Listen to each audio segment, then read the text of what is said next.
Assalamualaikum warahmatullahi wabarakatuh. Selamat pagi, mohon izin memperkenalkan diri. Nama saya Atiyah Nisrina Hasna dengan NIM 2020005.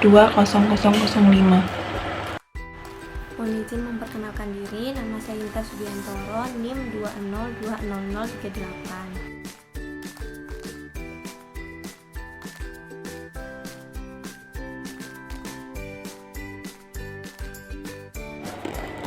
Yang pertama yaitu pengelolaan catatan medis pasien.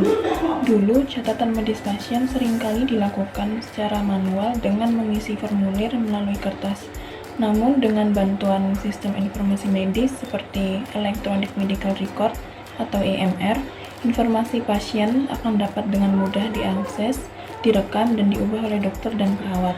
Hal ini pun dapat meminimalkan kesalahan, meningkatkan akurasi informasi medis, dan mempercepat ambil keputusan klinis. Yang kedua ada pelayanan kesehatan jarak jauh. Selama pandemi COVID-19 ini, layanan kesehatan jarak jauh menjadi penting untuk menghindari penyebaran virus. Teknologi seperti Halodoc memungkinkan pasien untuk berkonsultasi dengan dokter ataupun perawat melalui chat.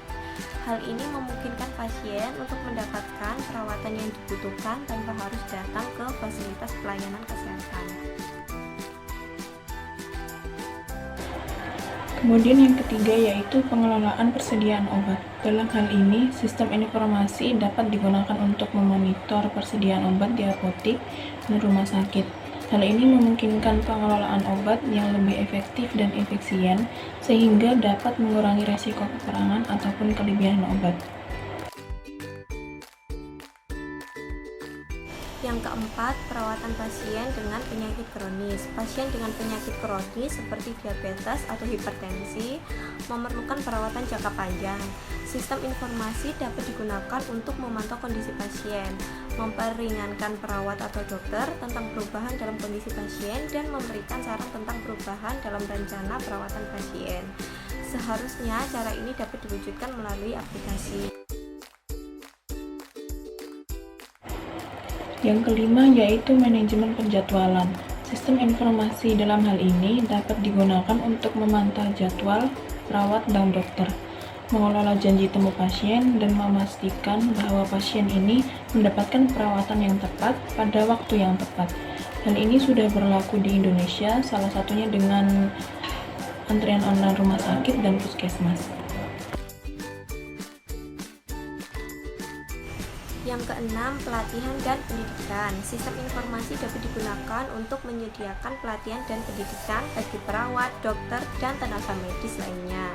Pelatihan dapat disampaikan melalui platform e-learning dan memberikan informasi yang up-to-date mengenai praktik klinis terkait dan prosedur medis terbaru. Yang ketujuh yaitu manajemen data vital dapat digunakan untuk memantau data vital pasien secara real time. Hal ini dapat membantu dalam pengambilan keputusan klinis yang tepat dan efektif. Rekam medis membutuhkan ruang yang luas bagi seluruh pasien. Ditambah dengan kemungkinan hilang dan rusak, maka manajemen ini melalui server dapat mempermudah instansi kesehatan dalam mengelola data pasien. Yang kedelapan, pengambilan keputusan klinis. Sistem informasi dapat membantu dokter dan perawat dalam pengambilan keputusan klinis yang lebih tepat. Dengan menggunakan sistem informasi seperti sistem dukungan keputusan klinis, dokter dan perawat dapat memperoleh informasi medis yang up-to-date dan saran tentang perawat yang tepat. Yang kesembilan, sistem pemantauan gizi anak. Dalam beberapa kasus, anak-anak dapat mengalami masalah gizi karena pola makan yang tidak sehat atau masalah kesehatan tertentu. Solusi dalam masalah ini dengan sistem pemantauan gizi anak yang menggunakan teknologi seperti aplikasi atau web yang memungkinkan orang tua atau dokter dapat memantau asupan nutrisi anak secara real time. Yang ke-10 ada sistem pelacakan imunisasi. Imunisasi sangat penting untuk kesehatan anak-anak. Namun, seringkali orang tua atau dokter kesulitan melacak jadwal imunisasi anak. Solusinya adalah dengan menggunakan sistem pelacakan